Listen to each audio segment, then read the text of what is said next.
As we well know, the D-plane is really comprised of just two components. It's the movement or motion of the golf club and the direction that the face is pointing at impact. That creates the D-plane. So what we're going to do first is this red stick is going to represent the motion of the club's center of gravity, or I might refer to sometimes as sweet spot. So as that club is moving towards the target, this red line represents that. So that motion or that path can be left of the hole, right of the hole. We can hit up on it or hit down on it. So really, the motion of the club head also includes angle of attack and horizontal differences. So that forms half the D-plane.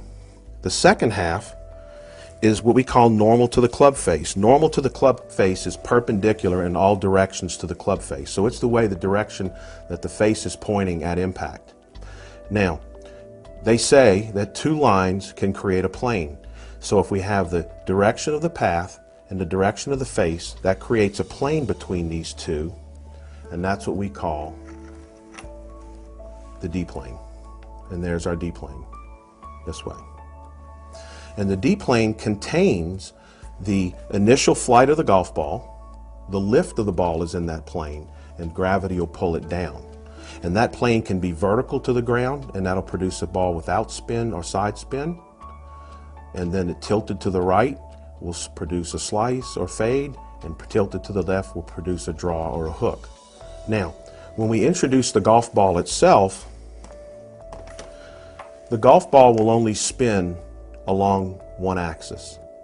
That spin axis is always perpendicular to where the D-plane is. So if the D-plane's vertical, the spin axis will be horizontal to the ground. And if that D-plane is tilted, the spin axis is tilted correspondingly to where it is perpendicular to the D-plane itself. So again, the ball will start on the D-plane, rise up that D-plane due to spin, and gravity will pull it right back down to the D-plane if it's a vertical D-plane.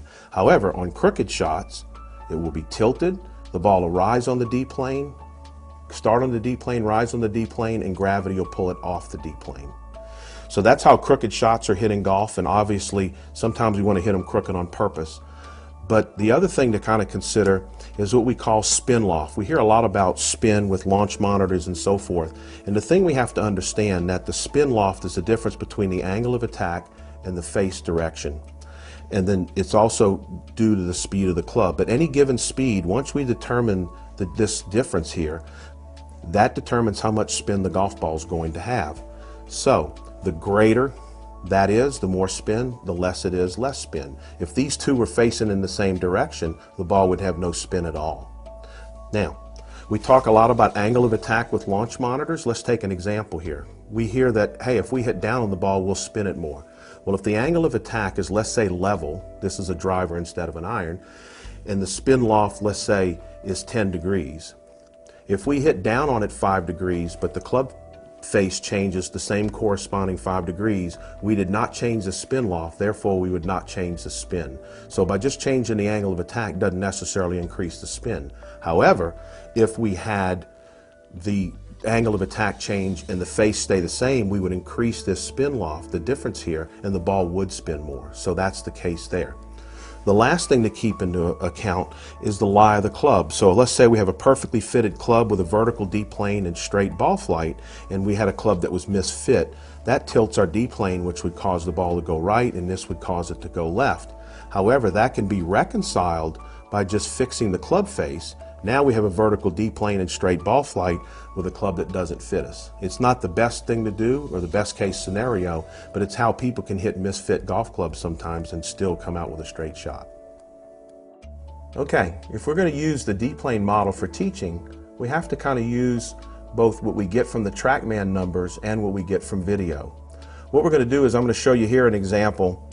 Here's a friend of mine who is hitting a golf shot, and you look at it on video, and Rob Noel, he's a teaching professional who's hitting this shot. He is looking like he's cutting across the ball. I think any golfer would look at that video and say he's cutting across it, and so would any teacher. However, we can't make that assumption. The same swing, the same video, is showing with TrackMan numbers his plane's base is 5.3 degrees left, so his plane is actually swinging to the left. However, his angle of attack is 7.5 degrees down, so the path that the golf club is taking at impact is actually 1/10 of a degree inside out. And in this case, his club face was very square at impact and the ball went dead straight. So, what we see on video is plane, the swing plane, and not necessarily the path. So the way we really look at swing plane is I use this hula hoop that has a base to it. It's got the circular motion of the club, and the base of the hula hoop is like the base of the plane. And we confuse, I think, plane direction with path direction. So for instance, if the plane direction is at the hole, the base of the plane goes at the hole, we don't see any circle here.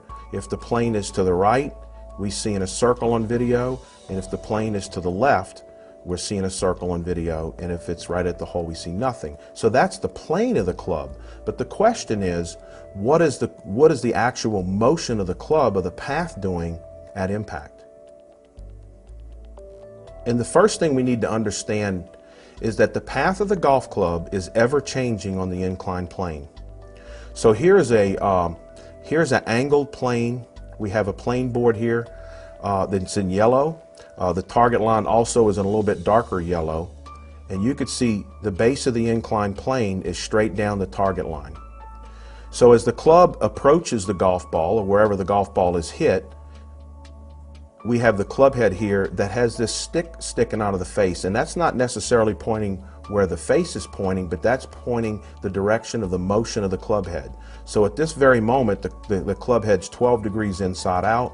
As we're coming down the inclined plane, that's 8 degrees inside out. And as we get closer and closer to low point, you can see that that path is getting closer and closer to the target line, and that the only time that the path is going down the target line is when the club is at the bottom of its arc. After the club reaches the bottom of its arc and starts on its way up, now the path of the club starts going more and more left of the target line. So, if we're going to hit a straight golf shot with a zero angle of attack, we can use this model. However, when we hit an iron, we want to hit down on it, and this won't work. So how do we do that?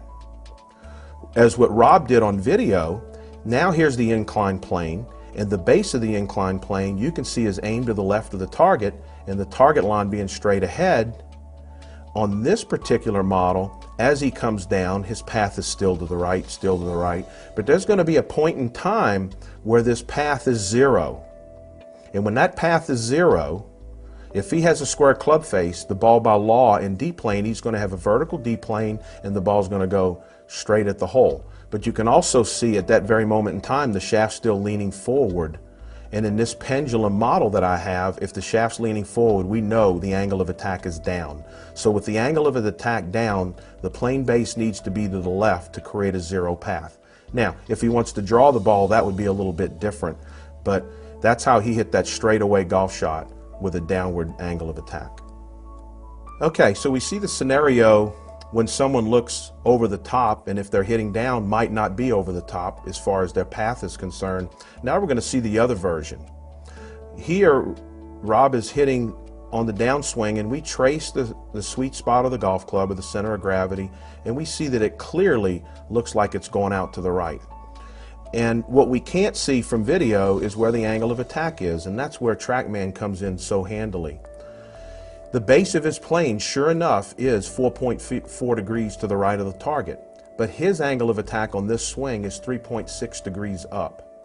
So the path of his club at the moment of impact is 1 degree inside out, and not massively inside out as this video might show.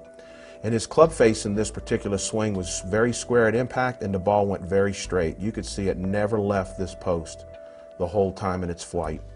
So now, if he would have hit that same ball at the bottom of his arc, he would have truly been way inside out. So you have to take the angle of attack and the plane direction and reconcile them for straightaway ball flight, or even when you're trying to curve the ball on purpose, or that might even be your base shot. You have to reconcile the differences between the plane, the path, and the club face, and TrackMan's the only thing that's going to give you those kind of tools. So here's the model where the base of the plane is pointed to the right of the target line, and you can see as he comes down, down, down, right here on our model, this shaft It's a little bit crooked because of the parallax of the camera, but his shaft is pretty close to straight up and down, somewhere about in here. And you can see that's clearly swinging to the right. But he's not going to hit the ball here. He's going to hit it on the upswing. So here we continue go on the upswing, hitting up, hitting up. There's his straightaway path. And you can see the shaft in this, again, since it's a pendulum model, is leaning backwards. We can also have the situation where the shaft could be leaning forward and still have an upward angle of attack. And he have a straightaway path right to the hole. If his club face at that very moment is pointing in the direction of the target, he has a vertical D-plane and the ball will go dead straight, even though on video it looks like he's swinging way out to the right.